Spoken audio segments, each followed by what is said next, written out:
యోగ వాసిష్టం కథల్లో ఈరోజు వశిష్ఠుల వారు రాముల వారికి జీవన్ముక్తుడవై ఈ లోకములో వ్యవహరించు అంటూ బోధ చేస్తున్నారన్నమాట. ఆ బోధన గురించి తెలుసుకుందాం. ఓ రామ, ఈ ప్రపంచంలో చరించే జీవన్ముక్తుడైన ముని ఆది మధ్యాంతాల్లో రసహీనమైన సంసారగతుల్ని చూచి నవ్వుకుంటాడు. అంటే పిల్లలు గోళీలు ఆడుకుంటుంటే వాళ్ళు ఎంతో పరమానందం పొందుతూ ఉంటారు. అయ్యే వాళ్ళ ముఖ్యమైన పని అనుకుంటారు పిల్లలు. అయినా మనం చూసి వాళ్ళని ఎలా నమ్ముకుంటామో అలాగే జీవన్ముక్తుడైన వాడు సంసారగతులైన మనబోటి వాళ్ళని చూసి అలాగే నవ్వుకుంటాడు. ప్రాప్తించే కార్యాలని చేస్తూ శత్రుమిత్రాదుల యందు సమదృష్టి కలిగి ఈ సంసారంలో విహరిస్తాడు జీవన్ముక్తుడు. అది ఇంకా అక్కడ శత్రువు పట్ల కోపము, మిత్రువు పట్ల ప్రేమ అంటూ ఎక్కువ ఉండదు. ఇద్దరి పట్ల సమదృష్టి ఉంటుంది జీవన్ముక్తుడికి. అలాగే ప్రాప్తించే కార్యాలన్నీ చక్కగా చేస్తూ ఉంటాడు. ఫలాపేక్ష రహితంగా అన్ని కార్యాలు చేస్తూ ఉంటాడు. కోరుకున్న వస్తువులు దొరికితే అతి ప్రసన్నత్వం కానీ, ఇష్టం లేని వస్తువులు ప్రాప్తిస్తే అతి దుఃఖం కానీ పొందకుండా ఉంటాడు. దేన్ని కోరకుండాను, దేన్ని శోకింపకుండాను, మౌనంగాను ప్రస్తుతం వచ్చిన కార్యాలని చేసేవాడు ఈ ప్రపంచంలో దుఃఖాన్ని పొందకుండా ఉంటాడు.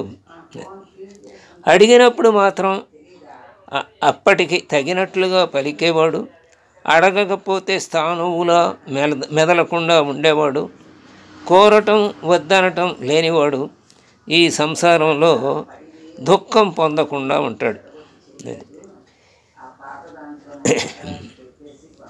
ఏది అక్కర్లేదు వాళ్ళకి.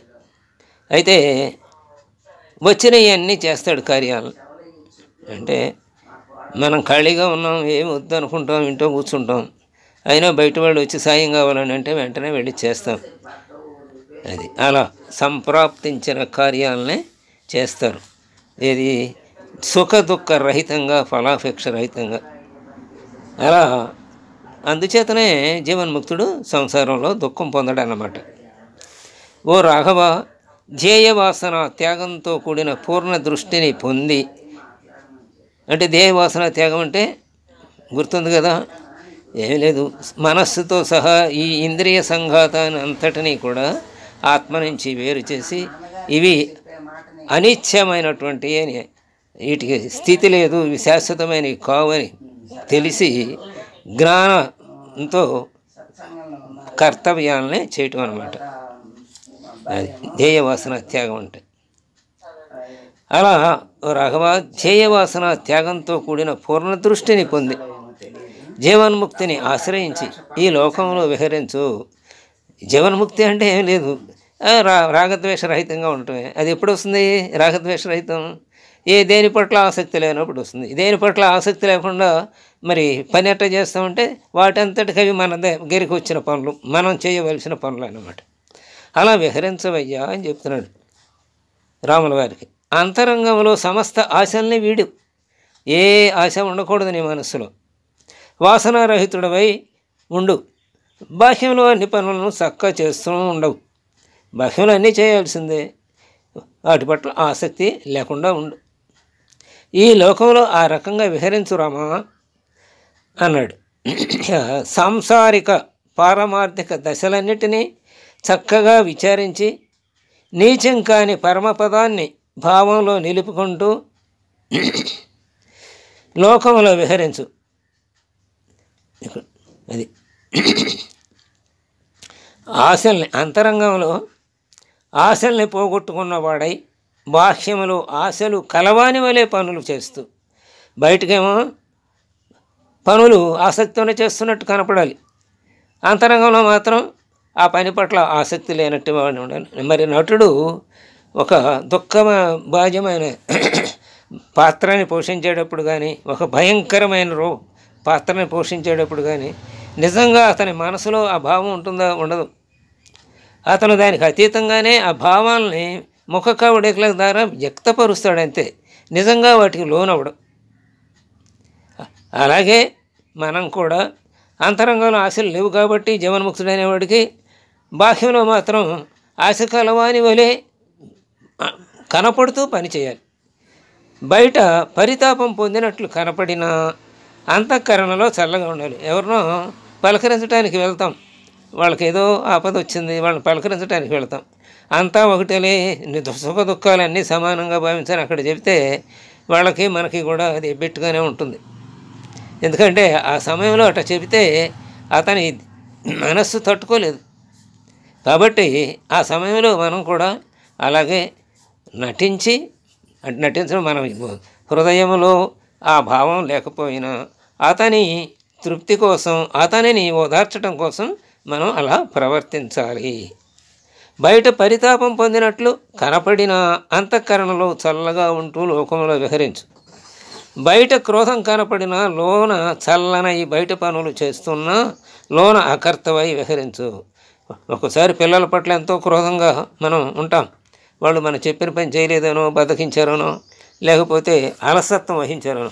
వాస్తవంగా వాళ్ళ పట్ల మనకి ప్రేమ లేక ఉంది. ప్రేమ ఉండే ఆ క్రోధం చూపించటం వలన వాళ్ళు సరి చేస్తామనే భావంతో, వాళ్ళు సరి అవుతారు అనే భావంతో మనం ఆ కోపాన్ని ప్రదర్శిస్తాం. కాబట్టి అలా బయట క్రోధం కనపడాలి, లోన మాత్రం వాళ్ళ మేలే కోరాలి. అందుకనే తర్వాత వాళ్ళని బతుకిస్తామండి పిల్లల్ని. అలాగే పని మనుషుల పట్ల, అందరి పట్ల కూడా ఒక్కొక్కసారి మనలో కుటుంబ సభ్యుల పట్ల కూడా ఒక్కోసారి క్రోధం వహించడం అవసరం. అది కాసేపే. అది తాటాకు మంట లాంటి క్రోధం అయి ఉండాలి. అంటే దుర్జనుడి క్రోధం అయితే ఒక కట్టి కాలినట్టుగా ఉంటుంది, బొగ్గు మంటలాగా. అంటే వాడికి పోదన్నమాట. అది నిలువెల్ల కలునకు నిలువెల్ల ఉండు విషం కథరాసమతి అనే పద్యం చదువుకున్నాం కదా. కాబట్టి దుర్మార్గుడికి అయితే ఆ కోపం నశించదు. అవతల వాడిని నాశనం చేసేదాకా లేకపోతే చంపేదాకా కూడా అది ప్రజ్వరిల్లుతూనే ఉంటుంది. అలా కాకుండా క్రోధం, సజ్జనుడి క్రోధం ఎలా ఉంటుందో తాటాకు మంటలాగా ఉంటుంది అంతే. ఎదటి వాళ్ళని సంస్కరించడం కోసం పనికి వస్తుంది వాళ్ళ క్రోధం. అది నాశనం చేయటానికి మాత్రం కాదన్నమాట. అలా మరి బయట పనులు చేస్తూ ఉన్న లోన అకర్తవై విహరించు. అకర్తవై నేనే చేస్తున్నాననే భావన వదిలేసాయి.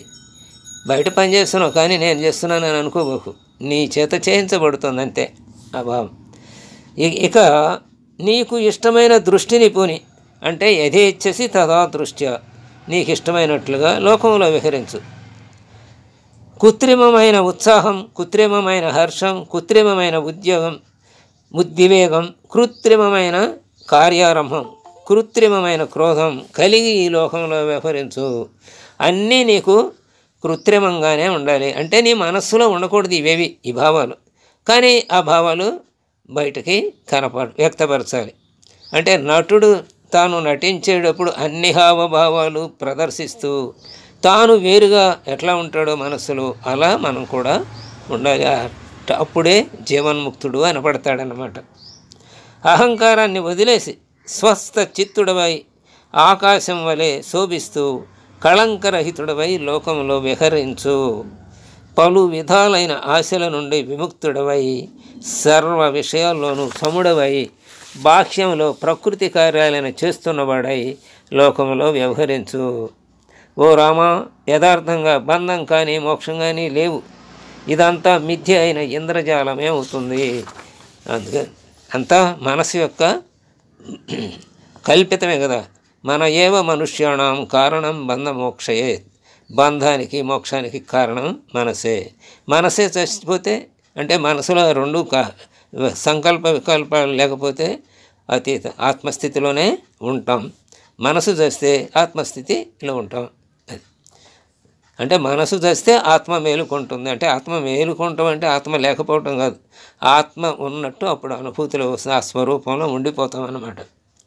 కాబట్టి స్వస్థ చిత్తుడవై అంటే చక్కని స్థితిలో ఉండి, అంటే ఆత్మస్థితిలో ఉండి, స్వస్థ చిత్తుడు అంటే ఆత్మస్థితిలో ఉండి ఏ ఆశ లేని స్థితి అనమాట. ఆకాశం వలె శోభిస్తూ, ఆకాశం నిర్మలంగా ఉన్నప్పుడు ఎంత నీలంగా ఉండి ఎంత శోభలో ఉంటుంది చక్కగా. అలా ఏ కళంకము లేకుండా లోకంలో విహరించు. పలు విధాలైన ఆశ నుండి విముక్తుడయ్యాడు కదా. జీవన్ముక్తుడంటేనే ఈ ఆశలే అందుకని ఇక్కడ పలు విధాలైన ఆశల నుంచి విముక్తుడయ్యాడని. అలాగే అన్ని విషయాల పట్ల సమభావం కలిగి ఉండాలి. బాహ్య ప్రపంచంలోనే ప్రకృతి కార్యాలు చేస్తూ ఉండాలి. అలా చేస్తూనే లోకంలో సమభావంతో అన్నిటినీ చూస్తూ లోకంలో వ్యవహరించవయ్యా. కాబట్టి అసలు బంధము మోక్షం అంటూ ప్రత్యేకంగా ఏమీ లేదు, ఇదంతా ఒక ఇంద్రజాలమే అని ఇవాళ వశిష్ఠుల వారు రాముల వారికి చెప్పారు. రేపు పుణ్యపావనుల కథను గురించి తెలుసుకుందాం. స్వస్తి.